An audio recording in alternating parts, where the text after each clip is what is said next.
Hello students, welcome back to my YouTube channel JEE guru Vijay Sinha 11 12 and JEE. इस channel पर आपको 11 12 के साथ साथ जेई के वीडियोस मिलते हैं फिजिक्स एंड मैथ्स के। फिजिक्स एंड मैथ्स के चाहे वो स्कूल की सिलेबस हो या जेई हो या एग्जाम पेपर्स हो, मॉडल पेपर्स हो, प्रीवियस ईयर क्वेश्चंस हो, कुछ भी हो, मैं अकॉर्डिंग टू रिक्वायरमेंट बिल्कुल रेगुलर वीडियो बनाता हूँ। अभी टॉपिक वाइज बनाना शुरू किया है क्योंकि 12th की सेशन स्टार्ट हुई है, तो मैंने 11th और 12th की जो सेशन है उसके लिए मैंने टॉपिक वाइज शुरू किया है। आज की वीडियो क्लास 12 की है। 12 की आज फिजिक्स है, कूलम्ब्स लॉ। जैसे फिजिक्स में इलेक्ट्रोस्टैटिक्स शुरू करते हैं यूजुअली, इलेक्ट्रोस्टैटिक्स में मैं बहुत डेफिनेशन में भी नहीं जा रहा हूँ, मैं सीधा कूलम्ब्स लॉ पर आ रहा हूँ। कूलम्ब्स लॉ के साथ साथ मैं आपको ये बताऊंगा कि डाइलेक्ट्रिक कांस्टेंट क्या होता है, इलेक्ट्रोस्टैटिक फोर्स कांस्टेंट क्या होती है, रिलेटिव परमिटिविटी क्या होती है, सारी चीजें साथ साथ डिस्कस। आज की वीडियो बहुत इंपॉर्टेंट है क्योंकि अगर बेसिक्स आपके क्लियर नहीं है तो कोई बेनिफिट नहीं होता, बाद में रट्टे लगाने पड़ते हैं। तो चलो बेसिक्स हम लोग क्लियर करते हैं। तो सबसे पहले हम लोग स्टार्ट करते हैं कूलम्ब्स लॉ। देखो कूलम्ब्स लॉ, कूलम्ब्स लॉ ये आपने 10th में भी थोड़ा सा पढ़ रखा था इलेक्ट्रिसिटी चैप्टर में। तो मैं डेफिनेशन लिखने के पहले डेफिनेशन भी मैं लिख दूंगा, लेकिन उसके पहले मैं बता देता हूं कि रिलेशन क्या है। देखो, force is proportional to product of charges and inversely proportional to the square of the distance between them। तो आपके पास दो चार्जेज हैं, देखो Q1 एंड Q2 दो चार्जेज हैं। देखो Q1 एंड Q2 दो चार्जेज हैं, उनके बीच के डिस्टेंस R है और फोर्स F है, उनके बीच का फोर्स F है। तो रिलेशन क्या होता है कि force between two charges is proportional to the product of the charges and inversely proportional to the square of the distance। तब क्या होता है, ये डेफिनेशन अगर आप लिखना चाहो तो आप बुक से भी लिख सकते हो, या मैं जो बोल रहा हूं तो आप इसको बार बार सुनो पॉज करके। क्या बोला मैंने? Force between two charges is proportional to the product of the charges and inversely proportional to the square of the distance। तो ये दो अगर हम एक साथ कंबाइन कर दें, हम इस दोनों को एक ही साथ कंबाइन कर दें, तो फ्रॉम 1 एंड 2 आप क्या कह सकते हो? बोलो, फ्रॉम 1 एंड 2 आप कह सकते हो, मिलाकर आप कह सकते हो F is proportional to Q1 Q2 upon R square. तो ये सबसे बेसिक है, अभी ये पूरी डेफिनेशन नहीं हुई है, मोस्ट बेसिक है। अब इसी को आगे बढ़ाओगे तो आपको काफी चीजें समझ में आएंगी। देखो अब हम लोग प्रोपोर्शनलिटी की साइन को हटा देते हैं। देखो हम लोग क्या करते हैं, प्रोपोर्शनलिटी की साइन को चलो रिमूव कर देते हैं।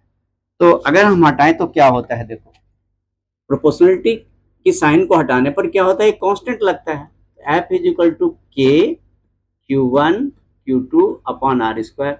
एक तरीका लिखने का ये है, और दूसरा तरीका एक और है, ये 1 upon 4 pi epsilon naught Q1 Q2 upon R square. ये दोनों तरीके हैं, तो आप किसी तरीके से लिख सकते हो, चाहे आप ऐसे लिखो K लिखो, या फिर K के प्लेस पर आप क्या लिखोगे, K is equal to 1 upon 4 pi epsilon naught, where K is, एक का नाम, दो नाम होता है K का, एक नाम होता है इलेक्ट्रोस्टैटिक फोर्स कांस्टेंट और दूसरा नाम होता है डाइलेक्ट्रिक कांस्टेंट, जो मैं भी कूलम्ब्स लॉ के बाद मैं डाइलेक्ट्रिक कांस्टेंट अलग से डिस्कस करूंगा, इलेक्ट्रिक परमिटिविटी भी अलग से डिस्कस करूंगा। वीडियो के एंड तक बने रहो, छोटी ही वीडियो है, इसमें दो ही चीजें हैं, एक तो कूलम्ब्स लॉ है, दूसरा है परमिटिविटी है और डाइलेक्ट्रिक कांस्टेंट है। तो देखो K का दो नाम है, इलेक्ट्रोस्टैटिक फोर्स कांस्टेंट, एक क्या है, इलेक्ट्रोस्टैटिक फोर्स कांस्टेंट नाम है, और एक दूसरा नाम है इसका डाई इलेक्ट्रिक कांस्टेंट, भी इसी का नाम है, और डाई इलेक्ट्रिक कांस्टेंट, ये दोनों इसी के नाम है। देखो ये दोनों इसके नाम है। अच्छा, अब वैल्यू वगैरह बता दूंगा किसकी कितनी वैल्यू होती है। तो K की जो वैल्यू होती है ना, देखो K की वैल्यू होती है कितनी, 9 इंटू 10 पावर 9 होती है। तो आप दोनों वैल्यू याद रख लो, K की और एप्सिलॉन नॉट की। ये K की वैल्यू होती है, अभी मैं एप्सिलॉन नॉट की वैल्यू आपको बता दूंगा, ये वैल्यू आप K के लिए होती है। चलो तो ये तो अब बेसिक लॉ। अब क्या होता है, इससे बाद में हम लोग डिराइव करते हैं, वेक्टर फॉर्म भी डिराइव करते हैं। तो वेक्टर फॉर्म के लिए मैं नेक्स्ट वीडियो रखता हूं, अभी आपकी बेसिक्स क्लियर करानी है तो मैं भी डाइलेक्ट्रिक कांस्टेंट वगैरह आपकी क्लियर करा देता हूं और वेक्टर फॉर्म में नेक्स्ट वीडियो में करता हूं, क्योंकि ये वीडियो बड़ी होती जाएगी। तो पहले आप थोड़ा सा के और एप्सिलॉन नॉट समझ लो। देखो देखो अब आप देखो क्या होता है के और एप्सिलॉन नॉट। आप ध्यान से देखो के क्या होता है हमारा, देखो ना कॉन्सेप्ट, ये क्या है कॉन्सेप्ट है। आपकी बेसिक कॉन्सेप्ट बहुत क्लियर होनी चाहिए, बड़ी बड़ी चीजें तो बाद में हो जाती हैं, बेसिक चीजें ही मिस करती है। देखो एफ इज इक्वल टू, अभी भी हमने लिखा था के लिखा था, Q1 Q2 upon are square लिखा था। तो इससे एक चीज क्या मिल जाता है, अगर मैं के कैलकुलेट करूं तो F R square upon Q1 Q2 होता है। अब आप इसकी यूनिट करो। सबसे पहले देखो Q इज इक्वल टू होता है आई टी, कैसे, charge equal to current into time, क्योंकि करंट क्या होता है, चार्ज अपॉन टाइम होता है। देखो current is charge per unit time, तो चार्ज क्या होगा आई इंटू टू। अब आई क्या होता है हमारा, आई के लिए एम्पियर होता है ए, आई के लिए क्या होता है हमारा एम्पियर होता है ए, और टी के लिए क्या होता है सेकंड, ये हमारा यूनिट होता है करंट का, एम्पियर और टी का। तो क्यू हमारा जो होगा, जब हम डायमेंशन लिखेंगे तो ये फॉर डायमेंशन है, यूनिट के लिए तो आप डायरेक्ट कॉलम लिख सकते हो, ये फॉर डायमेंशन हमने हेल्प लिया है, अभी डायमेंशन निकालूंगा, लेकिन पहले हम जब यूनिट लिख लें तो यूनिट देखो, यूनिट ऑफ के कैसे होगा, यूनिट ऑफ के देखो क्या होगा, ऐसा यूनिट कैसे होगा, देखो ऐसा यूनिट होगा, एफ के लिए न्यूटन, आर के लिए मीटर, क्यू के लिए coulomb, coulomb into coulomb, C means coulomb, coulomb into coulomb कैसे हुआ, देखो एफ न्यूटन, डिस्टेंस हो गई मीटर, और चार्ज हो गया कुलम, सी मीन्स कुलम। तो अगर मैंने लिखा है तो newton metre square upon coulomb square, क्या हुआ newton metre square upon upon coulomb square. तो फाइनली आप कैसे बोल सकते हो, N M square C minus two. तो ये यूनिट हो गई, एसआई यूनिट हो गई के के लिए, के मीन्स डाइलेक्ट्रिक कांस्टेंट का, यानी इलेक्ट्रोस्टैटिक फोर्स कांस्टेंट की यूनिट हो गई। अब आप देखो एप्सिलॉन नॉट की भी हम लोग यूनिट कर लेते हैं। अच्छा डायमेंशन भी साथ साथ कर लो आप, देखो मैं डायमेंशन कर देता हूं, देखो डायमेंशन, डायमेंशन देखो कैसे होगा, डायमेंशन देखो फोर्स का, इससे डायमेंशन निकाल रहे हैं, देखो हम लोग इससे डायमेंशन निकाल रहे हैं। तो देखो के इज इक्वल टू क्या होता है फोर्स, फिर आर स्क्वायर, फिर आपकी क्यू को हम आई इंटू टी कह सकते हैं, क्यू को हम आई टी कह सकते हैं, चार्ज को करंट इंटू टाइम कह सकते हैं, आई टू टी कह सकते हैं। इससे हम लोग चलो ये निकाल लेते हैं, हम लोग इसके डायमेंशन भी निकाल लेते हैं। देखो कैसे निकालते हैं डायमेंशन, डायमेंशन देखो निकालते हैं। अभी हमारा क्या हुआ था, बैक पेज पर देखो एक बार बैक पे देखो, K is equal to F R square, और चार्ज को मैंने कैसे लिखा, Q1 को Q is equal to I T होता है, तो Q1 को मैंने I1T लिखा और Q2 को मैंने I2T लिखा। तो मैं जरा उसको वहां पर रिपीट कर लेता हूँ, दूसरी साइड में मैं रिपीट कर लेता हूँ। तो फाइनली के हमारा क्या बन जाता है, के इज इक्वल टू हो जाता है हमारा एफ आर स्क्वायर, ये I1 I2 दो करंट, I1 I2 दो करंट, और दोनों के साथ टी था, टी दोनों के साथ था तो टी स्क्वायर हो गया। देखो I1 I2 तो हो ही गया, और दोनों के साथ टी होने के साथ टाइम होने के कारण ये आपकी हो गई टी स्क्वायर। चलो अब हम लोग सबके डायमेंशन निकालते हैं। एफ की डायमेंशन कितनी होती है बोलो, एफ की डायमेंशन होती है M L T minus two, ये फोर्स की डायमेंशन होती है। अब देखो सबके डायमेंशन लिखता हूँ फिर पुट कर दूंगा। आर हुआ क्या डिस्टेंस, डिस्टेंस की डायमेंशन क्या होगी, आपको सोचने की जरूरत ही नहीं है, फोर्स की अगर M L two minus two हुई, डिस्टेंस की क्या हो गई, आर की डायमेंशन एल हो जाती है। अच्छा I1 I2 दोनों की डायमेंशन, I1 की डायरेक्शन एम्पियर हो गई, I2 की भी डायमेंशन एम्पियर हो गई, A मीन्स एम्पियर, तो I1 I2 दोनों के डायमेंशन एम्पियर हो गए। देखो I1 की भी एम्पियर हो गई, I2 की भी एम्पियर हो गई। T की डायमेंशन क्या हो गई आपकी कैपिटल T।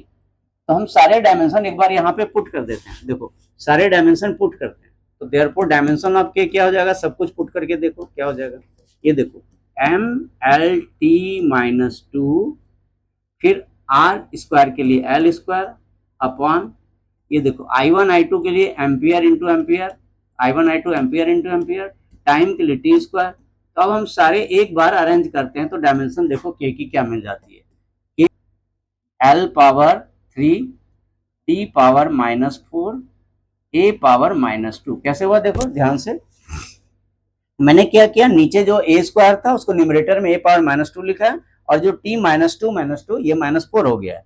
तो ये आपकी डायमेंशन होगी के। अब हम लोग चलते हैं एप्सिलॉन नॉट के ऊपर। देखो एप्सिलॉन नॉट, आप देखो क्या होता है एप्सिलॉन नॉट का, ध्यान से देखो। देखो क्या होता है, के मीन्स होता है 1/4 पाई एप्सिलॉन नॉट, ऐसे होता है। तो अगर एप्सिलॉन नॉट निकालोगे तब क्या होगा, 1/4 पाई के। तो दोनों चीज रेसिप्रोकल हो जाएंगे कि नहीं। देखो एप्सिलॉन नॉट क्या है, एप्सिलॉन नॉट इनवर्सली प्रोपोर्शनल है के का, रिवर्स है ना। देखो epsilon naught is inversely proportional to K. तो रेसिप्रोकल होने के कारण सारी चीजें, चाहे वो यूनिट हो या डायमेंशन, सारी चीजें क्या होंगी, सिर्फ पावर में चेंज होगी। यानी आप ध्यान से समझो कि के का जो यूनिट लिखते हैं, अगर हम पावर को चेंज कर दें तो एप्सिलॉन नॉट की यूनिट हो जाएगी, और हम जो के का डायमेंशन लिखते हैं उसमें पावर चेंज कर दें तो वो एप्सिलॉन नॉट की हो जाएगी। एप्सिलॉन नॉट होता क्या है, एप्सिलॉन नॉट हमारा ये है, absolute electrical permittivity, electrical permittivity of free space, permittivity of free space ये है, या वैक्यूम जो बोलो, फ्री एक्वेस बोलो या फिर आप वैक्यूम बोलो, तो ये होता है। तो इसकी हम लोग डायमेंशन अगर निकालना चाहें तो आप देखो के, देखो क्या होता है उससे निकाल लो। देखो आप ध्यान से देखो, के की यूनिट क्या मिली थी, ध्यान से देखो आप, के की यूनिट देखो nm² c-2 है। तो के का डायमेंशन, अगर हम के की यूनिट लिखते हैं nm² c-2, तो क्या होगा, सारे आप क्या करोगे, रिवर्स कर दोगे। n के ऊपर जो पावर -1 लगाओगे, m के ऊपर पावर -2 लगाओगे, और c के ऊपर पावर 2 लगाओगे। तो क्या करेंगे, सारे पावर हम रिवर्स करते हैं। तो n-1 m-2 और c2, तो क्या होगा n-1 m-2 c2। क्या होगा देखो, यूनिट ऑफ एप्सिलॉन नॉट क्या होगा,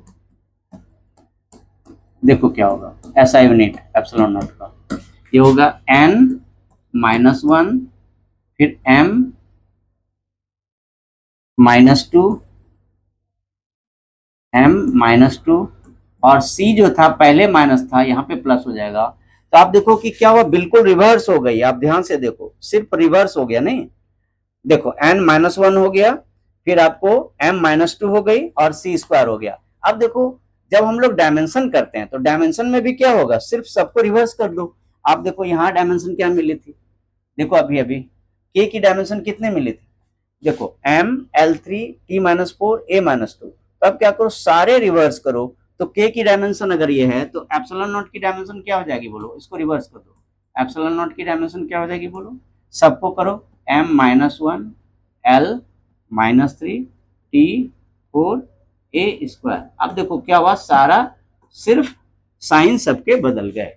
तो ये डायमेंशन हो गए। अब जो आप सबसे इंपॉर्टेंट चीज अभी समझने जा रहे हो, अब समझने जा रहे हो कि ये के होता क्या है, आखिर के क्या होता है। जैसे अभी तक आपने क्लास 11th में भी ज्यादा नहीं किया था, और आपने क्लास 10 में भी कुछ नहीं किया था, आपने सिंपल सा कॉलम्स लॉ, यहाँ पे कूलम्ब्स लॉ का वेक्टर फॉर्म होता है जो मैं नेक्स्ट वीडियो में बनाऊंगा। अभी की वीडियो में हमारा टारगेट है कि आपकी डाइलेक्ट्रिक कांस्टेंट और परमिटिविटी वगैरह ये सब ठीक कर दूं।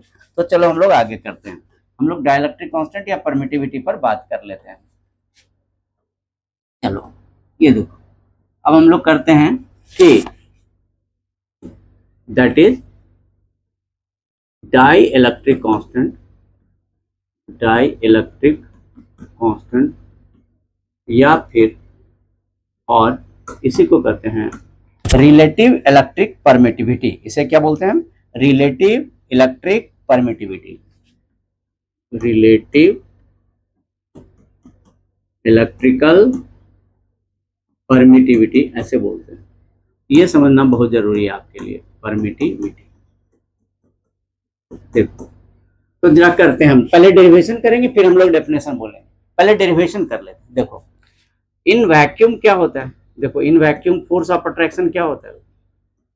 देखो जो इलेक्ट्रोस्टैटिक फोर्स होती है दो चार्जेस के बीच, वैक्यूम में एफ ओ होता है 1/4 pi epsilon naught Q1 Q2 upon R²। ये होता है वैक्यूम में नंबर 1, ठीक है। और यहाँ एप्सिलॉन नॉट की क्या मीनिंग है? एप्सिलॉन नॉट की मीनिंग है absolute electrical permittivity, absolute electrical permittivity of vacuum, ये है इसकी मीनिंग। अब मैं दूसरा लिख रहा हूं, सेकंड ऑफ वैक्यूम। अब सेकंड लिख रहा हूं, मीडियम में, इन मीडियम, कोई भी मीडियम हो सकता है, किसी भी मीडियम में, एफ एम बोलता हूं, फोर्स इन मीडियम। तो यहाँ पे होता है 1/4 पाई एप्सिलॉन, और फिर होता है, इसी को हम बोलते हैं Q1 Q2 upon R square. अब दोनों को डिवाइड करने से हमें एक रिलेशन मिलेगी और वही हमारा आंसर हो जाएगा। ये देखो नंबर 2। अब हम लोग दोनों को जब डिवाइड करेंगे तो हमारा आंसर आ जाएगा और वही हमारे लिए इंपॉर्टेंट होगा।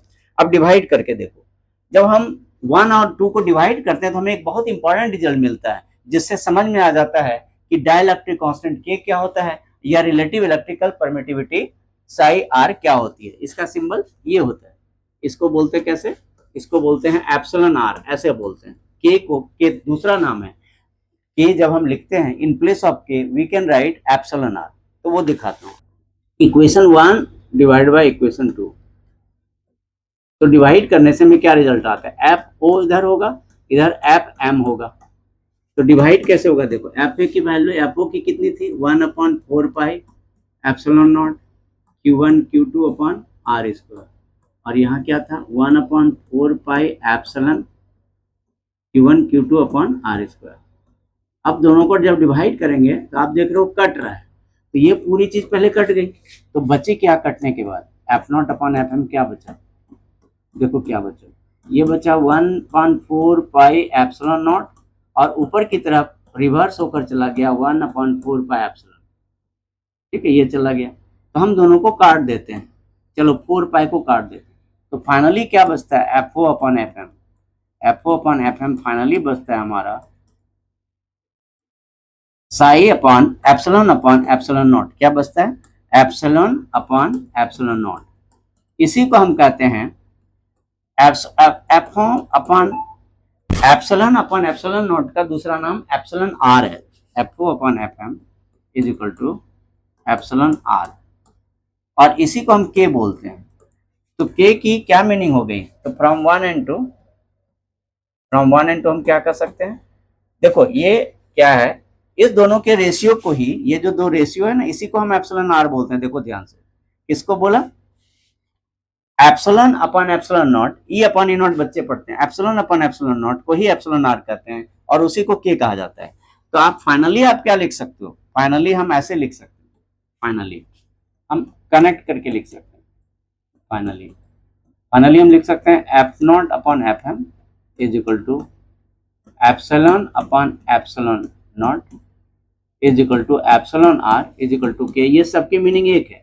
तो क्या हुआ, आप क्या कर सकते हो, के की क्या मीनिंग हो गई, के की दो मीनिंग हो गई, एक तो F naught upon F M हो गई, और दूसरी मीनिंग क्या आ गई, के की दूसरी मीनिंग हो गई एप्सिलॉन अपॉन एप्सिलॉन नॉट, और के को ही तो हम कहते हैं एप्सिलॉन आर। के का दूसरा नाम क्या है, एप्सिलॉन आर, यानी relative dielectric constant, relative permittivity, relative electrical permittivity. Epsilon R को फुल फॉर्म में कैसे बोलते हैं, रिलेटिव इलेक्ट्रिकल परमिटिविटी। तो अब क्या होता है कि अब जो हम दो तरह से याद सकते हैं, रख सकते हैं, एक तो रेशियो ऑफ, आप क्या कर सकते हो, ratio of F O and F M, ये कह सकते हो। एफ ओ का मतलब क्या होता है, एफ ओ का मतलब होता है force between two charges in Q1 Q2 in vacuum, two charges का फोर्स वैक्यूम में, और FM का मतलब हो गया force between two charges, where force between two charges Q1 and Q2 in medium. तो ये दोनों इसकी मीनिंग हो गई। आप लैंग्वेज में अपने आप लिख सकते हो, इसी चीज को लैंग्वेज में लिख सकते हो। कैसे आप लिख सकते हो कि डाइलेक्ट्रिक कांस्टेंट, क्या बोल सकते हो, dielectric constant is the ratio of force between two charges in vacuum to force between two charges in medium. ऐसे अब दूसरा भी आप कर सकते हो। यहाँ भी देखो, यहाँ एप्सिलॉन का मतलब होता है, ये दोनों की क्या मीनिंग है मैंने लिख दिया, ऑलरेडी लिखा हुआ था, एप्सिलॉन की मीनिंग होती है क्या बोलते हैं, electric permittivity of medium. Epsilon को क्या बोलते हैं, electric permittivity of medium. Epsilon not को बोलते हैं electric permittivity of the free space. तो इस तरह आपने देखा कि डाइलेक्ट्रिक कांस्टेंट क्या होता है। डाइलेक्ट्रिक कांस्टेंट दो चीज का रेशियो होता है, चाहे तो F naught and F M का रेशियो होता है, चाहे तो एप्सिलॉन एंड एप्सिलॉन नॉट का रेशियो होता है। इस तरह आपको बेसिक बातें पता चल गई हैं डाइलेक्ट्रिक कांस्टेंट और कूलम्ब्स लॉ की। नेक्स्ट वीडियो में वेक्टर फॉर्म लेकर मिलता हूं। कूलम्ब्स लॉ के साथ साथ नेक्स्ट वीडियो में हम इलेक्ट्रोस्टैटिक्स और आगे बढ़ाएंगे। तो इलेक्ट्रोस्टैटिक्स अभी फिजिक्स में करा रहा हूँ, साथ में मैथ्स में भी दूसरे सेक्शन शुरू हो गए हैं। मैंने मैट्रिक्स के 2 वीडियो ऑलरेडी बना दिए हैं। आप हमारे चैनल पर बने रहो, सब्सक्राइब करके रखो, अपने फ्रेंड्स के साथ शेयर करो। जल्दी मिलता हूँ एक दूसरी वीडियो के साथ। Thank you so much, see you soon.